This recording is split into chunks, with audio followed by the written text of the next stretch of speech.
Hello everybody, my name is RV. The RV stands for review, and that's what we're gonna do right about now. Today we'll be talking about 20XX. If you have watched my Mighty Number 9 reaction video, you'd know that I really like Megaman, especially Megaman X, so the continued development of Mighty Number 9 kinda makes me wanna tear my hair out. However, along comes 20XX, which basically wears its inspiration on its sleeve and is exactly what I wanted, with enough replayability to keep me satisfied. After all, it is like Mega Man X with a spoonful of roguelike.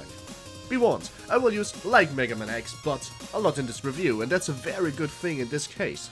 The categories for this review are controls, gameplay, level design. At the end of it, I will talk about its longevity and draw a conclusion. The graphics, however, is something I will sum up in a single sentence. Hand-drawn animations which are precise, but are smooth, and generally really nice to look at without overloading your senses. And if the development team applies a little bit of polish here and there to some animations, it could easily develop its own distinct style. Now let's begin properly with the controls. In Mega Man X, tight controls are the alpha and the omega. If the game would have had controls like, for example, ghouls and goblins, nobody would have played it. The platforming is tight and mistakes lead to a very swift death. Luckily, 20XX manages to capture the same magic. Just like in Mega Man X, the controls are extremely precise, responsive, and do exactly what you tell them to do. If you do a mistake, it was you doing that mistake and not the game doing that mistake for you. I personally use the PlayStation 2 controller. The game has native X and direct input support, and I recommend one. The keyboard controls seem a little bit off since you have a very few action hotkeys instead of cycling through your weapons, so that could lead to some confusion. What about the gameplay? You start with your basic weapon, 10 HP and a certain bit of energy which you need to fuel your boss-based weapons like in almost any Mega Man game. You can pick up items which increase your stats, some of them bring really big bonuses, however they also debuff other parts of your stats. This can go as far as saying, for example, plus 3 damage and movement speed, lose 6 HP, or plus 12 damage, you can no longer charge your weapon. You can choose between Nina and Ace. Nina plays like Mega Man and Ace plays like Zero. You cannot really influence what you will get during the game, you can only choose not to pick it up. In the case of a new boss weapon, for example, the choice not to pick it up gives you either 10 nuts, which is the in-game currency, or a random item. There's also corrupted items, which don't exactly tell you what they do. They increase your stat line by a crap ton, but also completely remove certain abilities from your skill set. In-game currency can be spent at one of the armor, health, or energy machines, or at shops if you find them randomly generated all across the levels. Currently, the game favors going more damage than anything else. If you have too much movement speed and jumping height, it can mess with your platforming in a bad and in a good way. And of course, if you don't have a lot of damage, it takes a long time to defeat certain enemies. Now, of course, you can marginalize this by being pretty good at the game. And let's say compared to other roguelike games such as Binding of Isaac, this player skill compensation is easier and more effective. Lastly, you can also get items by going to the place where you died in your last run and finding your dead body there. That gives you a random item that you picked up last time.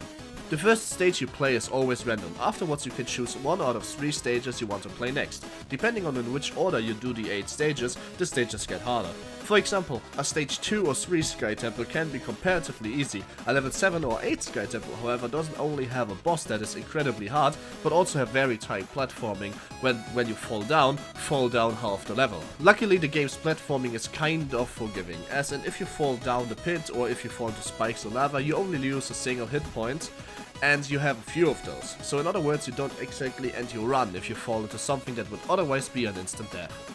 Your favorite movement mechanics are here as well, from dashing, over wall climbing, and trust me, you'll probably need all of them. During your run you get soul nuts, which are basically a second currency that you can spend after your run for either items to unlock that can randomly drop, or items that you already unlocked that you can take into your next run. So you can potentially start your next run with 3 items. However, if you unlock a new item that you haven't gotten before, you also get that one. And you can start the game with casual mode, which gives you another 3 items. So you can start with up to 9 items even. Level design is also very important in this game. A level consists of randomized chunks. There's usually 3 to 6 chunks per level. Keep in mind that chunks don't get larger, they just get harder if the stage or the run goes a little bit on for longer.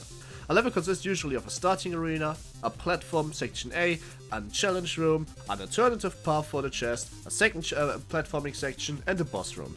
The order of those rooms is completely random. It can be that your chest doesn't pop up all the way till the boss, or it can pop up right in the starting area. If your run continues until a while, in the very late stages you can have certain platforming sections that are literally pixel perfect, which means that you have no margin for error in making those jumps. Luckily you don't instantly die, so you can try a few times more, and usually sometimes you make it even. And if you are completely devoid of movement items, sometimes you need to damage boost yourself, which means that you need to fly into, for example, burning fire on purpose, so you get a few invulnerability frames to make it anyway. This is very rare, however, and only happened to me once in 15 hours of gameplay. The bosses of each stage are still under development, most of them feel somewhat unique, however some of them also have similar attacks from one another. The developer already said that he is going to fix this problem. All stages, including the last stage in the game, are luckily very short. When you start a stage, you have a 2 to 7 minute timer, and if you can beat that timer, you can actually get another item, or 2 if you have certain other pickups in the game. Most of the time, even if you play completely careful or you make a few stupid mistakes, you still beat that timer rather easily. The problem becomes in the later stages when the bosses start to become a little bit more tanky and you just don't have the right damage for it. Now, I'm not good at sounds, but let's talk about sounds. So, in my opinion, right, the soundtrack features a few tracks and the uniform boss tracks, and all those tracks are really alright. I like them. I put them in the background of this review so you can listen to them as well. Objectively speaking, I have no idea if the soundtrack is any good, so I guess you have to decide that yourself.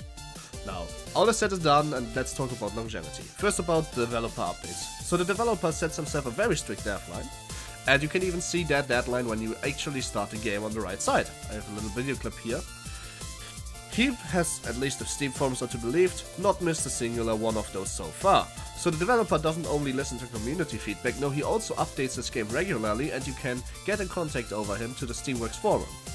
There's not too many unlockable items right now, and they are hidden behind soul nuts and not achievements, so at one point you'll most likely have them. Since the progress is wiped every few patches, you shouldn't be too, scared to see that there isn't a lot of items yet. The stages themselves, while being randomly generated, don't repeat itself. I have yet to find a second stage that is exactly a duplicate of a stage I played before. Both chapters feel fundamentally different, because of course they have a range or a melee weapon, not only that, but also because they start on 4 different stages, which are completely random as previously mentioned. There's also daily challenges and weekly challenges, and hardcore mode challenges with Halo-inspired skull systems that just make your game and your life miserable. So in conclusion, the game is regularly updated, the game feels fairly polished for an early access title, it is pretty much like Megaman X with a spoonful of roguelike in a very good way. It is forgiving for rather new players that don't know if they are any good at precision platforming, so you should be getting this game if you like Megaman X, specifically, if you like Super Meat Boy or I Wanna Be the Boshi, and generally speaking if you like roguelikes as well, because this is a treat. I can safely rate this game an 8 out of 10. What is there is great, and I fell in love with it. A few things like more varied chunks or more polish when it comes to movement animations, and the game is perfect as I want it to be. Of course, pixel perfect jumps are maybe not what I prefer, but I realize that there's no problem for them being there, considering the game doesn't actually instantly kill you. Now let's stop this nitpick theater, because that's what I'm doing right now. Enjoy the game, it's $11.99 in Europe, or on the original equivalent wherever you are coming from, and as it will launch out of early access, it will probably rise its price to $15 or $16 according to its Steam page. Thanks for watching, my name has been Aftermath, don't forget to like feedback, and give me as much feedback as you can to this review format, and see you guys next time.